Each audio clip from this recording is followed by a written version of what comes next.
উত্তর ২৪ পরগনার অন্তরে লুকিয়ে আছে এক অপূর্ব গ্রাম, যার নাম পিঙ্গলেশ্বর। চারিদিকে যতদূর চোখ যায় শুধু হলুদ আর কমলার সমুদ্র। গাঁদা ফুলের গন্ধে ভরা এই গ্রামের সকাল শুরু হয় কৃষক কিষণের শ্রম ও আশার গল্প নিয়ে।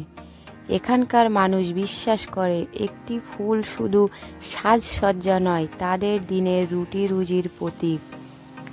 মাটির ফাঁকে ফুটে ওঠা প্রতিটি কলি যেন বলে দেয় প্রকৃতি এখনও মানুষের পাশে আছে।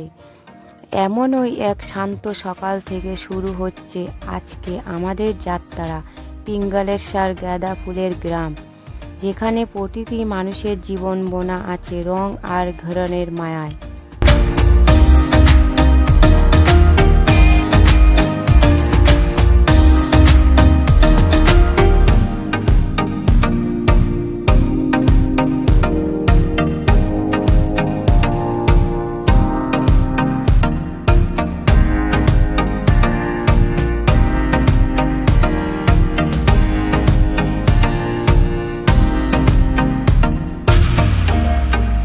এখানকার মহিলারা আর পুরুষেরা যে যত্নে আর দক্ষতার সঙ্গে ফুল তোলে, তার সঙ্গে আমিও আজ হাত মিলালাম। মাটির গন্ধে, কচি ফুলের স্পর্শ আর তাদের হাসি মাখা মুখ, সব মিলিয়ে যেন এক অন্যরকম অভিজ্ঞতা।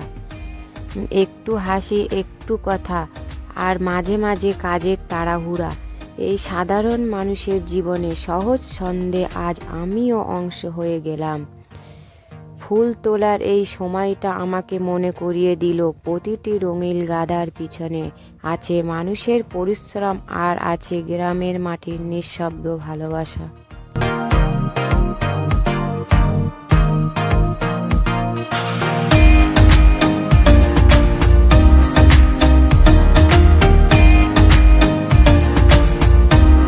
পিঙ্গলেশ্বরের মূলত দুটি জাতের গাঁদা ফুল বেশি চাষ হয়, গাঁদা আর বাসন্তী।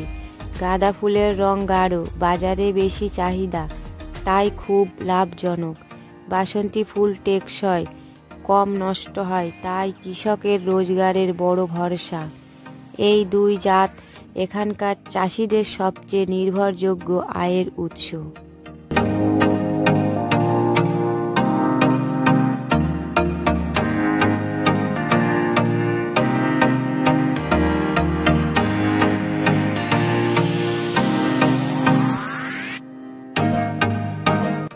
কীট পতঙ্গের হাত থেকে বাঁচাতে চাষি কীটনাশক স্প্রে করছে। গাছ সুস্থ থাকলে মাঠ ভরে ওঠে ভালো ফলনে, এই যত্নই তাদের প্রতিদিনের কাজ।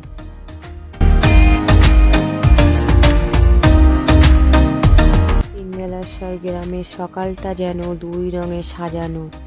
একদিকে ক্ষেতের ফুটে থাকা গাঁদা ফুল, আর অন্যদিকে খেজুরের গাছে উঠে রস কাটার দৃশ্য।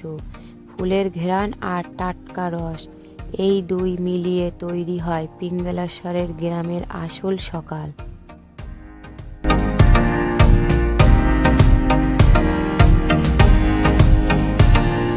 পিঙ্গলেশ্বরের ক্ষেতে ছড়িয়ে থাকা কিছু ফুল আমি কুড়িয়ে নিলাম।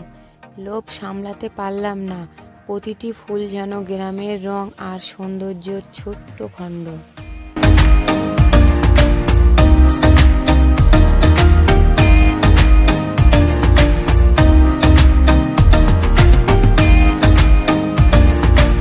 এভাবেই শেষ হলো আজকে আমাদের পিঙ্গলেশ্বরের যাত্রা। ফুল, রস, শ্রম আর গ্রামের সহজ জীবনের গল্প। পরের বারে আবার নতুন দৃশ্যর সঙ্গে দেখা হবে। আপনাদের কেমন লাগলো আমাদের পিঙ্গলেশ্বরের এই যাত্রা? ভিডিওটি পছন্দ হলে লাইক দিন, কমেন্ট করে আপনাদের মতামত জানান, শেয়ার করুন বন্ধুদের সঙ্গে, আর আমাদের চ্যানেলটি সাবস্ক্রাইব করতে ভুলবেন না।